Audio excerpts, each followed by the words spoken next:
All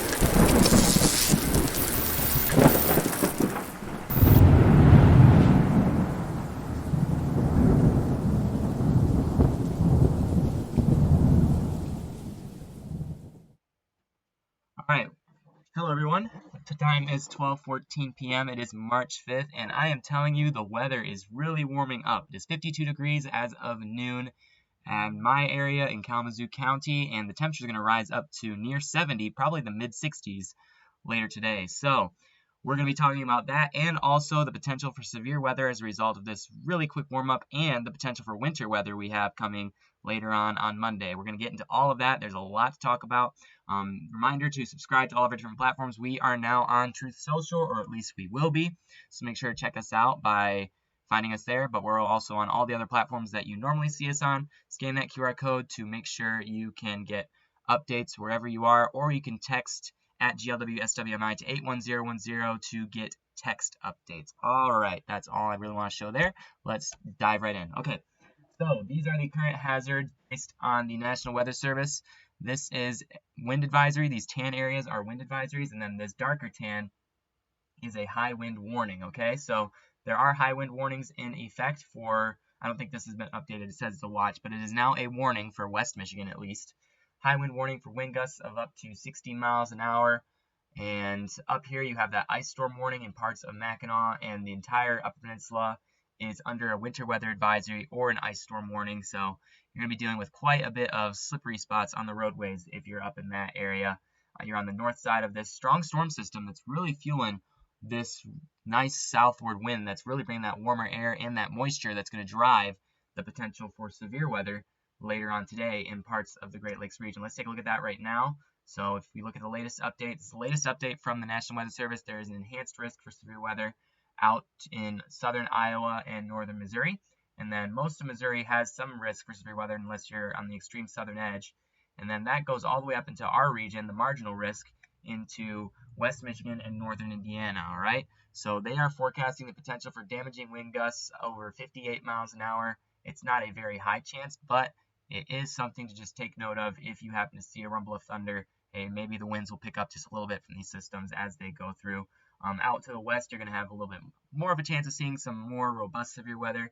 For example, there's some tornado risk in parts of the Midwest, Iowa, Missouri, Wisconsin, Illinois. You might see something. This is the National Weather Service's official forecast as of 12:17 p.m. So if you're out in that area, you're going to want to keep an eye on it. And these storms are going to progress up into our region overnight into early Sunday morning. So we're going to want to keep an eye on those as they move through. All right, let's take a look at the models and see what they're saying. Again, the models are just things we look at just to consider what potentially could take place with these systems. All right, so let's dive into the HRR first because it is up to date right now, more up to date, and I want to get a really good idea of how these storms are going to progress across the region. Let's go to the most recent check of the HRR.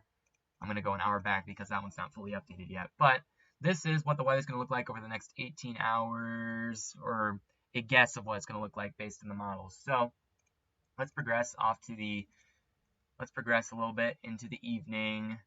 You really see those pop-up cells of thunderstorms going up. Take a look at the sounding in that E region. You have the marginal tornado risk. You've got that photograph that's really showing it. The cloud bases are going to be quite elevated, it seems, a little bit more elevated than it would usually be. So that could possibly hinder more tornado development.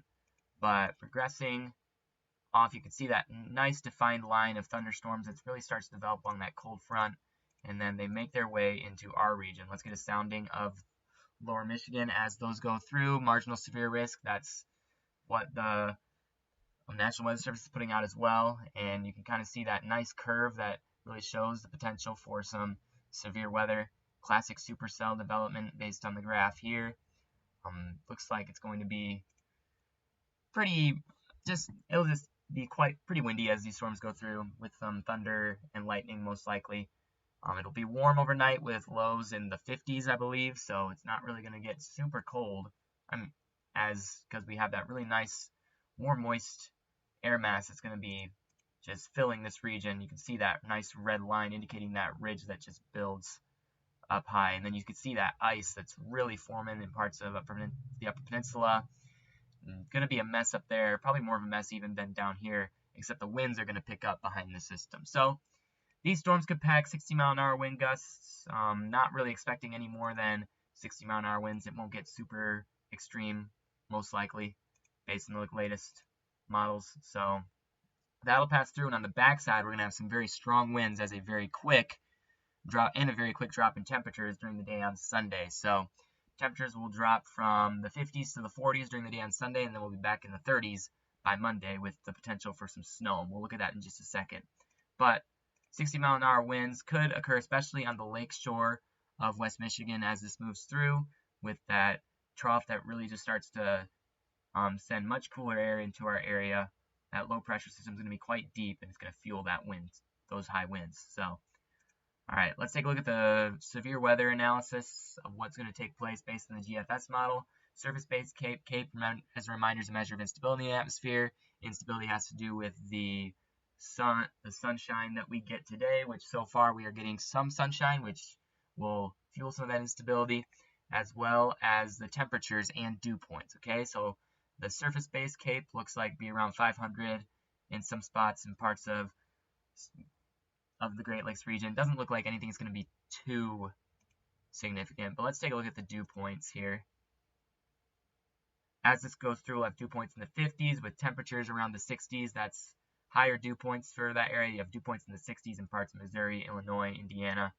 It's going to feel kind of sticky even as this goes through. This is kind of the typical spring storm events that we see each year. We see nice sharp rise in temperatures and then a sudden drop in the backside. So not really too surprising to see a storm like this during this time of the year. So dew points 50s means quite a bit of moisture can fill that air. Let's take a look at the temperatures as we get close to the cold front moving in. Still in the 60s by early Sunday morning, so going to be quite warm, which means we're going to have quite a bit of moisture in the atmosphere, which will fuel the potential for severe weather that we have. All right, let's take a look at the shear in the atmosphere.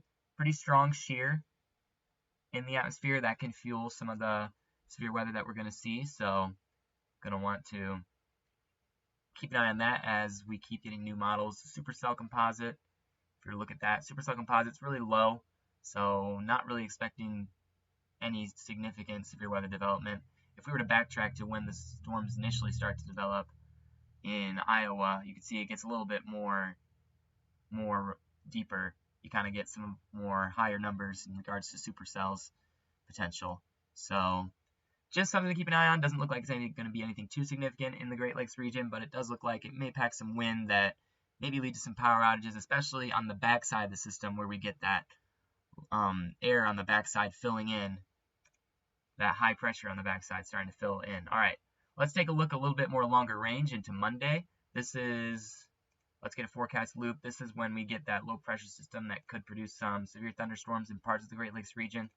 Progressing eastward, on that backside, you've got that air filling in on the backside, and then you kind of see that the cold front's actually going to kind of stagnate with an additional potential for severe weather development in southern Missouri, southern Indiana, southern Illinois. Kind of going to have quite a severe weather event that day. And then on the northern edge, we're going to see some snow begin to redevelop in parts of southern lower Michigan, these places, as that cold front has dipped south on Monday. Okay, so Monday morning, expect some snow.